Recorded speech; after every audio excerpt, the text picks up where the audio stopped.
Did you know that within the scriptures lies a hidden code that reveals exactly which nations will collapse first when the end times arrive? This is not human speculation, but divine prophecy written more than 2,500 years ago, describing in chilling detail the order in which empires would face God's judgment. The prophet Daniel, while in exile in Babylon, received visions that stretched beyond his own age, reaching into our time. In chapter 2, King Nebuchadnezzar was haunted by a dream so troubling that he could not sleep. Yet that dream was no accident. It was a divine revelation about the destiny of nations. The massive statue the king saw, with head of pure gold, chest of silver, belly of bronze, legs of iron, and feet of iron mixed with clay, was far more than poetic imagery. It was a prophetic map of world history, unveiling the rise and fall of great powers in a predetermined order. Each metal symbolized a kingdom, and their downfall had already been written. The stone that struck the statue's fragile feet, causing an entire figured collapse, symbolized God's eternal kingdom, one that would stand when every human government had fallen. What makes this prophecy even more unsettling is that it does not only point to the past, it speaks directly to our time. The feet of iron mixed with clay represent the nations of the last days, fragile, divided, and unable to hold together. When the stone descends upon them, it marks the end of all earthly rule. Babylon was the first great empire to face divine judgment, and its downfall set a pattern for the last days. In Daniel chapter 5, during the reign of Belshazzar, history shifted forever. On a night of reckless feasting, nobles drank wine from the sacred vessels stolen from the temple in Jerusalem. That very night, Babylon's fate was sealed, an eternal warning to all nations of the final judgment to come. There is something haunting in this prophecy. The downfall of the iron nations will not come from foreign invasion, but from within. Daniel 2 verse 43 declares, "As you saw iron mixed with clay, they will mingle with the seed of men, but they will not hold together, just as iron does not mix with clay." The military superpowers of the last days will collapse under their own divisions. Kingdoms that once seemed unshakable will break apart because they try to fuse what cannot unite. Raw power with moral corruption, military might with spiritual decay. Iron blended with clay cannot carry the weight of an empire. The same fate awaits modern political unions, military alliances, and confederations built solely on worldly strength without moral foundations. They are doomed to fail. When judgment arrives, they will fracture like brittle iron mixed with clay. Revelation 18 presents one of the clearest visions of this fall. Nations that made commerce their god will see their systems collapse. John saw merchants of the earth weeping, saying, "No one buys our merchandise anymore." Revelation 18 verse 11. This is no ordinary crisis. It is divine judgment upon nations that worship wealth. John lists the goods with striking detail: gold, silver, jewels, fine fabrics, rare woods, ivory, marble, spices, wine, oil, livestock, horses, chariots, and the most chilling phrase, the bodies and souls of men. These powers did not just trade goods, but reduce human beings to commodities through slavery, exploitation, and trafficking. And Revelation declares, "In 1 hour your judgment has come." 1810. In an age of global finance and instant communication, such a sudden collapse is entirely possible. Ezekiel chapters 25 to 32 pronounce judgment on nations steeped in idolatry and hostility toward God's people: Ammon, Moab, Edom, Philistia, Tyre, Sidon, and Egypt.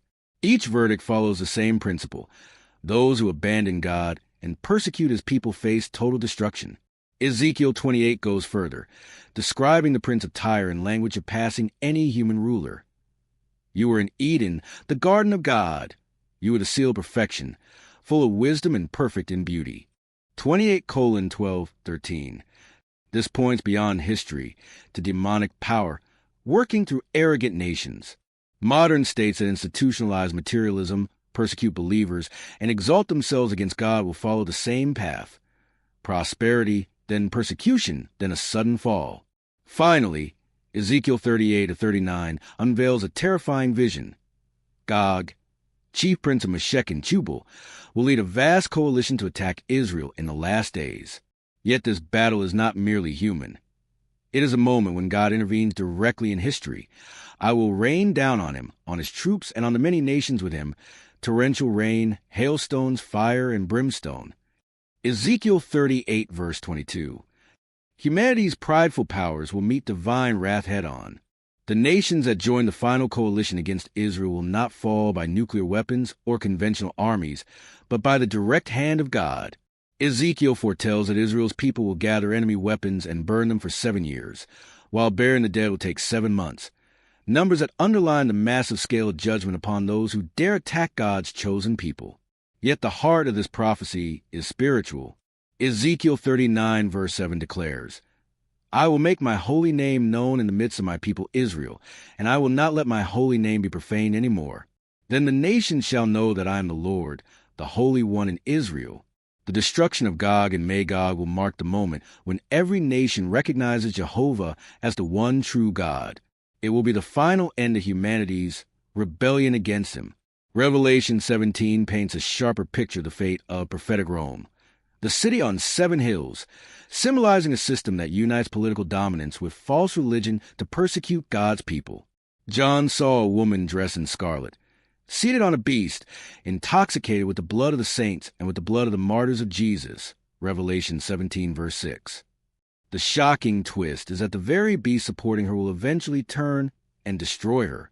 Revelation 17, verse 16 states, The 10 horns which you saw on the beast will hate the harlot, make her desolate and naked, eat her flesh, and burn her with fire.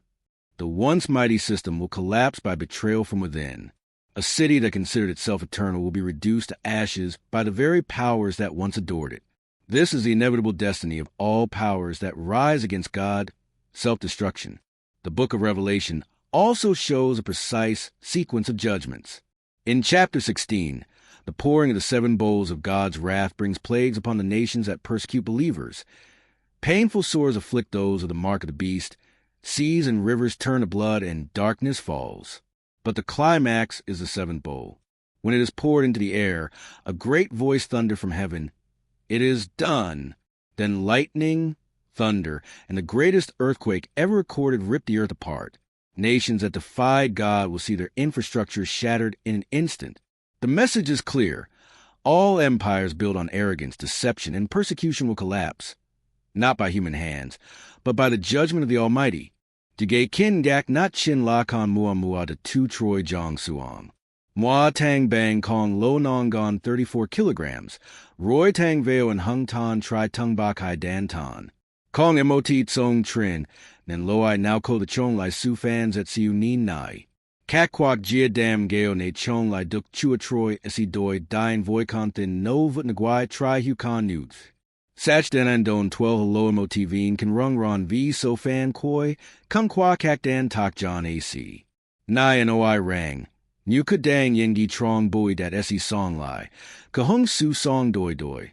Ka file den ba chiu kin mai muon doi dan an 12:2. En hung truok doi diem fuxanai. Moti jai don kin hong esi dine ra.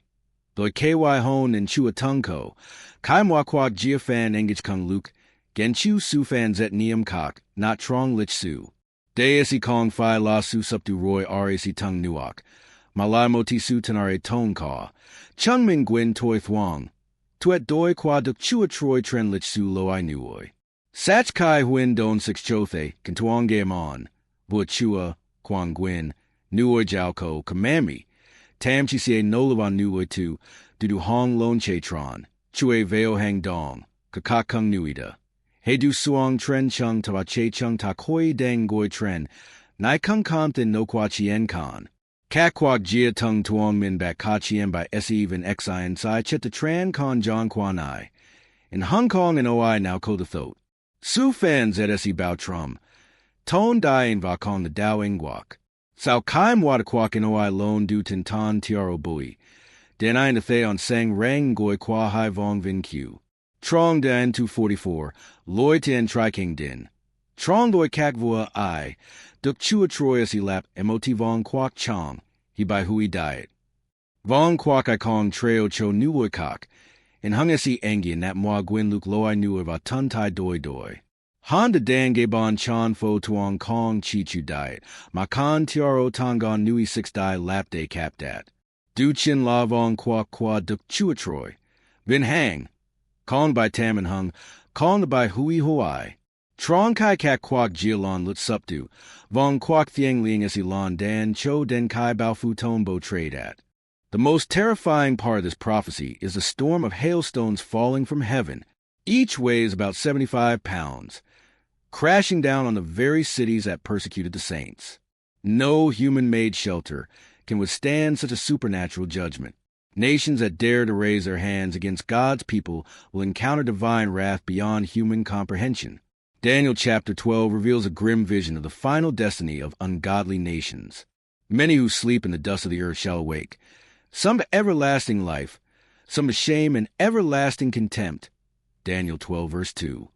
Yet before this resurrection, there will be a unique time of trouble such as never was. It will be the moment when rebellious nations do not fall one by one, but collapse simultaneously, showing God's absolute sovereignty over human history. Revelation 6 portrays rulers, generals, the rich, the mighty, both slaves and free men, running into caves, crying out to mountains, "Fall on us and hide us in the face of him who sits on the throne and from the wrath of the Lamb." Nations once thought invincible will beg for death rather than face his anger. But there will be no escape. This judgment will be global, final, and irreversible. Yet after all empires crumble, Daniel's prophecy bursts with eternal hope. In Daniel 2 verse 40, for it is declared, "In the days of these kings the God of heaven will set up a kingdom that shall never be destroyed. This kingdom will not be handed to others. It will shatter all human dominions and endure forever.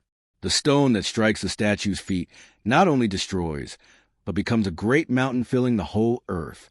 This is God's eternal kingdom, incorruptible, indestructible.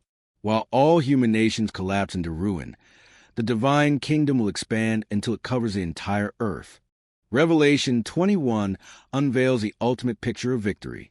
John declares that he saw a new heaven and a new earth, for the old creation had vanished, and the sea was no more.